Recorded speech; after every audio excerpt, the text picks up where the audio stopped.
Meu auto-julgamento quase me impediu de gravar esse vídeo, porque foi tanta arrumação de iluminação, de lugar, de espaço, de cabelo, de roupa, para pensar sobre a questão de quando a gente se coloca nesse lugar da autocrítica, lugar do julgamento, lugar de quando a gente pega aquela crítica severa e fica com ela martelando na nossa cabeça.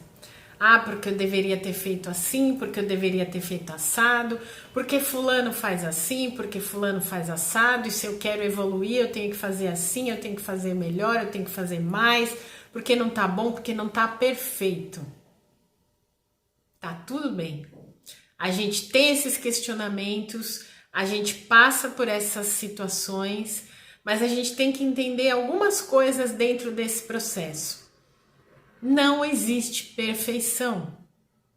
Se eu ainda estivesse naquele lugar anterior de que eu não sou boa falando, a minha voz é irritante, meu cabelo tá desalinhado, a minha roupa não tá boa, esse espaço aqui não tá comportando para o que eu vou falar, as pessoas não vão me ouvir, quem é que vai assistir esse meu Reels?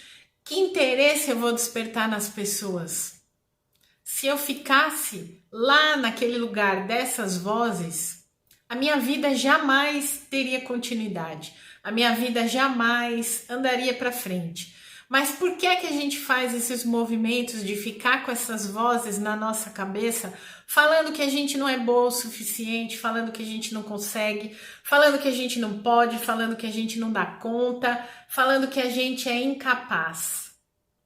Porque teve um momento lá atrás, na nossa infância, que muito provavelmente a gente usou uma régua diferente para medir essa situação. Uma régua dos adultos, daquelas pessoas que conviviam com a gente. Uma régua do nosso pai, da nossa mãe, dos nossos irmãos, dos tios, de quem convivia com a gente naquele momento da infância.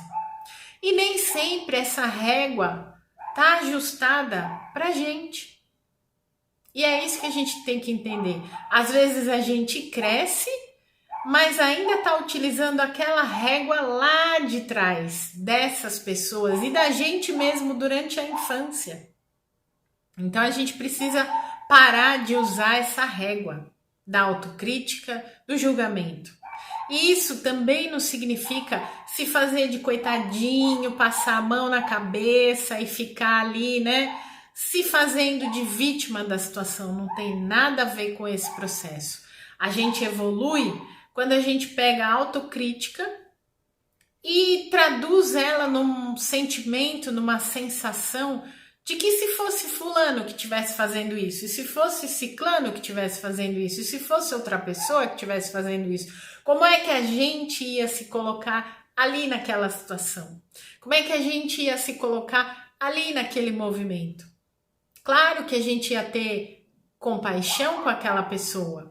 Claro que a gente ia falar para ela não se cobrar tanto, não se exigir tanto, não ser tão rígida quanto ela vem sendo.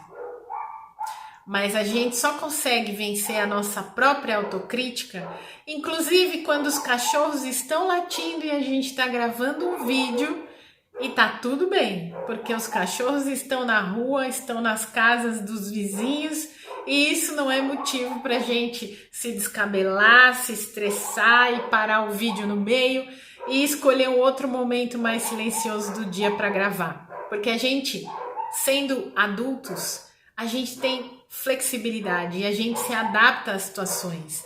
E uma adaptação que a gente precisa fazer das nossas situações é que não existe perfeição. O perfeito está sempre acabado, tá sempre pronto e ele não tem mais vida, ele não tem mais razão de ser, ele não tem mais evolução nem continuidade. Então presta atenção, quando a sua régua de julgamento estiver muito alta, observa, se critica menos, baixa essas vozes e olha para você com autocompaixão.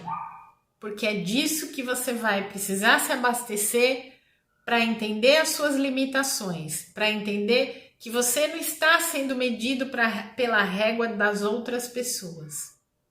E principalmente se você quiser elevar sua autoestima, você precisa descobrir as suas potencialidades. E para descobrir as suas potencialidades, a gente também tem ferramentas que a gente pode te auxiliar.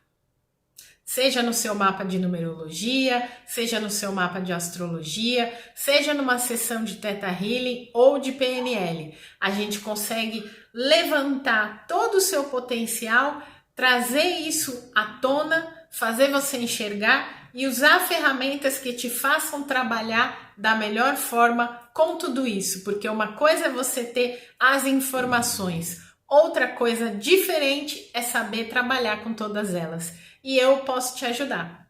Vem comigo. Um beijo. Tô te esperando.